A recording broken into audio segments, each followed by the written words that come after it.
ఉన్న బంగారాన్ని విడిపించి ఆ రోజు ఆన్లైన్ రేటుకే మేము కొంటాం. Sharma gold company. నమస్తే, వెల్కమ్ టు సుమన్ టీవీ. నేను మీ యామ్ని. ప్రస్తుతం మనతో ఉన్నారు ప్రముఖ ఆధ్యాత్మికవేత్త గురుస్వామి డాక్టర్ బ్రహ్మశ్రీ రాజన్ నంబూద్రి గారు ఉన్నారు. గురుగారితో మాట్లాడి మనకున్న సందేహాలను అడిగి తెలుసుకుందాం. నమస్కారం గురుగారు. నమస్కారం అమ్మా. గురుగారు, ఈ జూన్ నెలలో అసలు సింహరాశి వారికి ఏ విధంగా ఉంటుందని, అలానే వీరికి సంబంధించిన పరిహారం కూడా మాకు తెలియచేయండి గురుగారు. శ్రీ మహాగణపతి దేవతోభ్యో నమః. చూసే వీక్షకులకు నమస్కారం. మనము చాలా అద్భుతమైనటువంటి కేరళ నాడీ శాస్త్ర ప్రకారమైనటువంటి సాంప్రదాయం వంటి పూజా విధానం కావచ్చు, విధానంలో కావచ్చు, శాస్త్రంలో కావచ్చు, ప్రతి మాసము వచ్చేటువంటి రాశిలో వాళ్ళ జీవితాల్లో ఎటువంటి మార్పులు ఉండడం కోసం మనం మాట్లాడబోతున్నాం. కేరళ నాడీ శాస్త్రం ప్రకారంగా సింహరాశి వారికి ఏంటంటే ఒక రకమైనటువంటి వైబ్రేషన్స్. ఎందుకంటే ఇప్పుడు జూన్ నెలలో ఎలక్షన్స్ రాబోతున్నాయి. ఈ జూన్ నెలలో ఎలక్షన్స్ రాబోవడంలో చాలా శాతము కూడా వీళ్ళు సింహరాశి వాళ్ళు ఎక్కువ మటుకు పాలిటిక్స్లో ఉంటారు. వాళ్ళకి రూలింగ్ చేయాలని చాలా అవకాశం ఉంటుంది. సో వాళ్ళకి ఏంటంటే టెన్షన్స్, ఎలా మేము పైకి వస్తాము, ఏం చేస్తాము, ఎలా చేస్తాము, మాకు సీట్స్ ఎలా వస్తాయి కాబట్టి వాళ్ళకి రోజంతా కూడా టెన్షన్సే ఉంటాయి. కోర్స్ మీరు చేసుకున్నటువంటి పుణ్య ఫలితాలు ఏది ఉన్నా అది మీ ఫలితాన్ని, విజయాన్ని కల్పిస్తుంది. అది ఈశ్వరుని ఒక అనుగ్రహం వల్ల మీకు తప్పకుండా జరగబడుతుంది. ఇంకోటి ఏంటంటే సింహరాశి వాళ్ళు ఆదాయము 9, నష్టము 11 ఇక్కడ కనపడుతుంది. కాబట్టి ఫైనాన్స్ పరంగా కొద్దిగా జాగ్రత్త వహించవలసి వస్తుంది.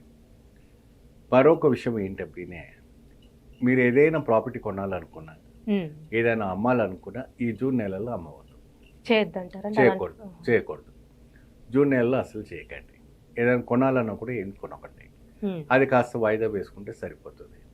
ఇంకోటి ఏంటంటే కోర్టు కేసులో ఉన్నటువంటి వాయిదాలు ఏదైతే ఉన్నాయో అది కాస్త ఇంకా వాయిదా పడడానికి అవకాశం ఉంటుంది. మీరు కాస్త ఉపశమనం జరుగుతుంది. ఆరోగ్యపరంగా క్షీణించే దోషం అనేది మనకు కనపడుతుంది. క్షీణించే దోషం అంటే మంచం మీద పడిపోవటం. మంచం మీద పడిపోవటం అంటే మొత్తానికి మంచం మీద పడిపోడు, కాస్త చిన్న ఆరోగ్య సమస్యలతో దగ్గు, ఇది జ్వరాలు ఇవి రావటం, వామిటింగ్స్ రావటం, అనేక రకమైనటువంటి కొద్దిగా ఇబ్బంది కలిగేవంటి ఒక సూచన మనకి ఇక్కడ కనపడుతూ ఉంటుంది. అంటే ఇప్పుడు ప్రైవేట్ ఉద్యోగస్తులు కానీ గవర్నమెంట్ రంగానికి సంబంధించండి ఈ జూన్ నెలలో ఏ విధంగా ఉంటుంది? వీళ్ళకి కూడా కొత్త కొత్త అవకాశాలు రావడం జరుగుతాయి. గవర్నమెంట్ తెలుగు బదిలీ కావడం జరుగుతాయి. ఎందుకంటే రాజకీయం మారిన తర్వాత కొద్దిగా పోస్టింగ్స్ కూడా మారడానికి అవకాశం ఉంటుంది. కాబట్టి అదంతా కూడా పరమశివుని యొక్క అనుగ్రహంతో జరుగుతూ ఉంటుంది. ఆ శివ ఒక ఆలోచన ఉండాలి. సింహరాశి వాళ్ళకి త్ర్యంబకేశ్వర స్వామి యొక్క దర్శనం చేసుకోవాలి. అంటే ఆలయ దర్శనం చేయాలి. ఈ త్ర్యంబకేశ్వరం ఎక్కడ ఉందంటే నాసిక్ త్ర్యంబకేశ్వరంలో మనకు కనపడుతూ ఉంటుంది. గోదావరి నది పుట్టినటువంటి పుణ్యభూమి, పుట్టినీళ్ళు ఆవిడ. గోదావరి నది పుణ్యభూమి, ఆవిడ పుట్టినీళ్ళు ఆ స్థలము. అక్కడ ఏంటంటే ఆశేష నక్షత్ర బలి పూజ, నక్షత్ర శాంతి పూజ, అనేక రకమైనటువంటి పరిహారాలు చేస్తూ ఉంటారు. అక్కడ చేస్తారు. అక్కడ మీ రాశికి సంబంధించిన అంటే సింహరాశిలో ఉన్నటువంటి నక్షత్రాలు ఏదైతే ఉన్నాయో ఆ రాశికి సంబంధించిన వాళ్ళంతా కూడా శాంతి చేసుకోండి. దానం కూడా అక్కడే 33 ఐటమ్స్ దానం ఇస్తారు. అది కూడా దానం ఇవ్వండి. చాలా చక్కగా ఉంటుంది, చాలా బాగుంటుంది, ఏ ఇబ్బంది ఉండదు. అక్కడ గోదావరిలో స్నానం చేసిన తర్వాత అక్కడ బ్రహ్మ, విష్ణు, మహేశ్వరులు ఒకటే పిండిలో ఉంటారు. ఒక పిండిలో ఉంటారు. అంటే ఇప్పుడు సాధారణంగా మనకి లింగాకారం అనేది పైభాగం ఉంటుంది కాబట్టి ఇక్కడ ఏంటంటే మనకి లోపల ఉంటుంది.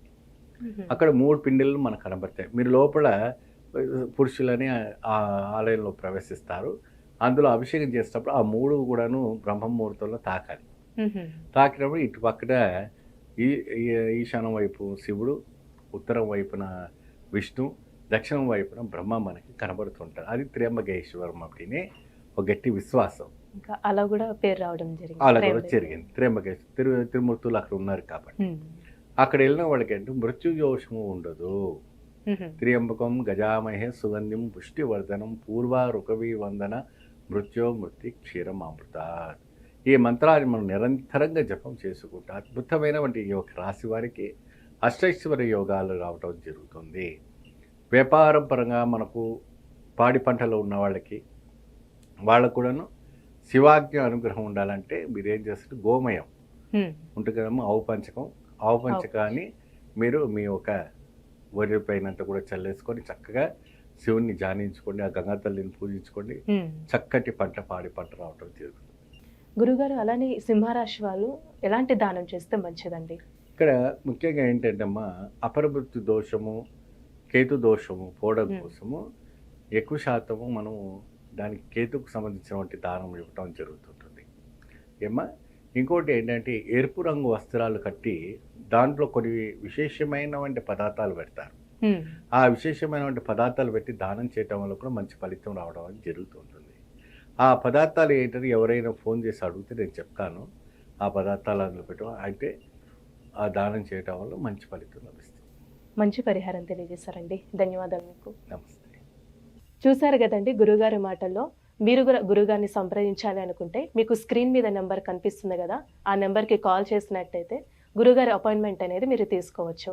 ఇలాంటి విశేషమైన అంశాలతో మళ్ళీ మీ ముందుంటాను. ధన్యవాదాలు. సుమన్ టీవీలో మీ పర్సనల్ అండ్ బిజినెస్ ప్రమోషన్స్ కోసం కింది నెంబర్కి కాంటాక్ట్ చేయండి.